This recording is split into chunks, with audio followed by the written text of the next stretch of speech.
자, 안녕하세요. 안녕하세요. 공중보건 담당하고 있는 김희영입니다.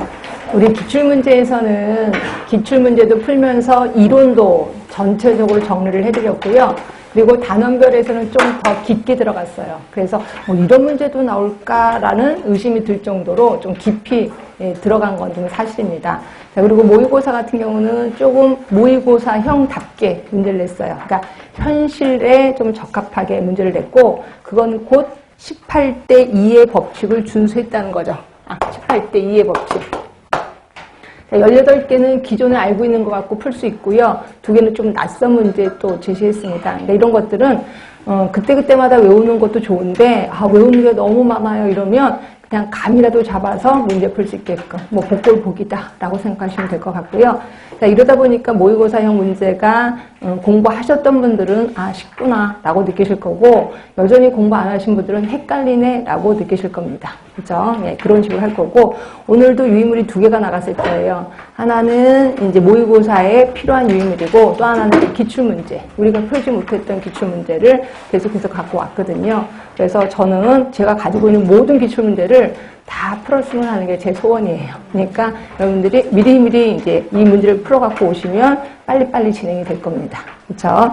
자, 요 정도 잔소리하고 바로 들어가겠습니다. 자, 볼게요. 1회 모의고사. 자, 질병과 의심되는 위험 요인 간의 연관성의 강도. 우리 원인 할 때 연관성의 강도 기억하시나요? 흡연을 했을 때는 폐암에 걸릴 확률이 5배. 그죠? 근데 오염된 공기에 노출됐을 때 폐암에 걸릴 확률이 1.5배다. 라고 하면 누가 원인이다? 흡연이 원인이다. 이걸 우리 연관성의 강도라고 표현했었어요. 이 연관성의 강도를 측정하려면 어떤 도구가 필요하냐 이거죠. 자, 뭐냐면 답은요. 네, 비교 위험도 또는 상대 위험도 몇 배 더 위험하다라는 얘기죠. 몇 배 더 위험하다.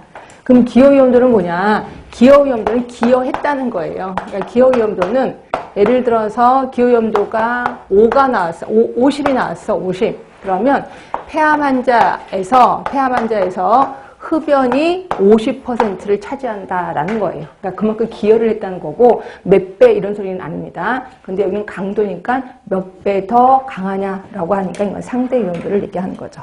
답은 3번인 거고요.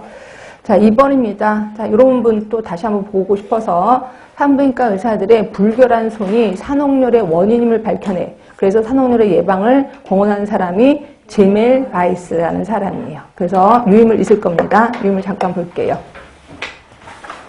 자, 제멜 바이스라는 사람이 그때 당시에 제1산과에서 유행하고 있는 산후우열, 그러니까 아기를 낳고 나면 열이 막 올라가면서 죽는 거예요. 그 원인을 규명하기 위해서 이걸 발견했더니 대부분의 의사들이 시신을 만지고 그 손을 씻지 않고 바로 산부인과 쪽에 가서 아기를 받는 거예요. 그래서 혹시 손이 문제가 아닐까라는 생각을 해서 거기서 발견을 했더니 아니나 달라 그런 거였다는 거죠. 그래서 보시면 두 번째 줄에 시체를 만진 의사의 손에 묻은 유기분해 물질의 흡수에 의한 일종의 흡수열로 단정을 해서 이를 예방하기 위해서 그냥 물로 손을 씻는 게 아니라 염화칼슘 액으로 씻어야 한다고 주장을 한 거죠.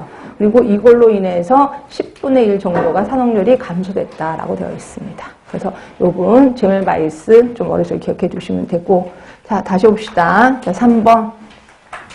이건 아무래도 시험 문제 중 요번에 좀 때가 때인 만큼 나올 것 같아서, 자, 감염병 위기관리 대책. 이게 이제 감염병 예방에 관한 법에 분명히 있거든요. 그 위기관리 대책에 포함되어야 할 사항이 아닌 것은 이렇게 돼 있어요.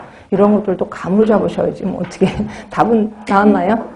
네, 1번입니다. 예방접종 약품의 계획 생산에는 그 위기관리 대책에 포함이 되어 있지 않고, 평상시에 하겠죠. 위기관리면 위기일 때 하는 건데, 이거는 예방접종 약은 평상시에 하겠구나, 이렇게 생각하시면 될 것 같고, 그거 외에 우리 일단 유의물 보겠습니다.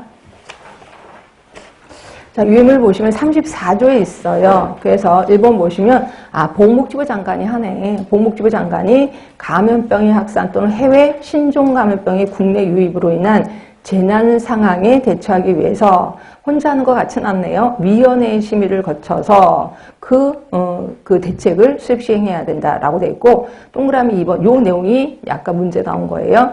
재난 상황 발생 및 해외 신종감염병 유입에 대한 대응 체계 및 기관별 역할. 두 번째, 재난 및 위기 상황의 판단, 위기 경보 결정 관리 체계. 그다음에 감염병 위기 시 동원하여야 할 의료인 등의 전문 인력 시설, 의료견의 명부 작성. 이런 것들도 하는구나.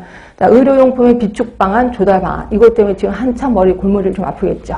그죠? 그리고 다섯 번째 보시면 국민행동 요령도 들어가 있고요. 동원 대상 인력 시설 등등등. 그리고 도상 연습 등의 실제 상황 대비 훈련 계획도 다 들어가 있습니다. 그리고 여섯 번째 그 밖의 내용이고요. 그리고 그 밑에 하는 게 맞아볼게요. 34조 2에 감염병 위기 정보 공개가 있어요. 우리 전부 다 보면 몇 번 환자가 나타나고 이 환자가 어디 동선을 따라서 이런 거 다 공개됐을 거예요. 이 법에 의해서 공개가 된다. 자, 1번 보시면 자, 아무 때나 공개하는 건 아니야. 국민의 건강에 위해가 되는 감염병 확산으로 인해서 밑에 보시면 주의 이상의 위기 경보가 발령이 되면 주의 이상의 위기 경보구나. 이건 얼른 외워두세요. 네. 주의 이상의 위기 경보가 발령되면 이동 경로, 이동 수단, 진료 의료기관, 접촉자 현황 등 국민이 알아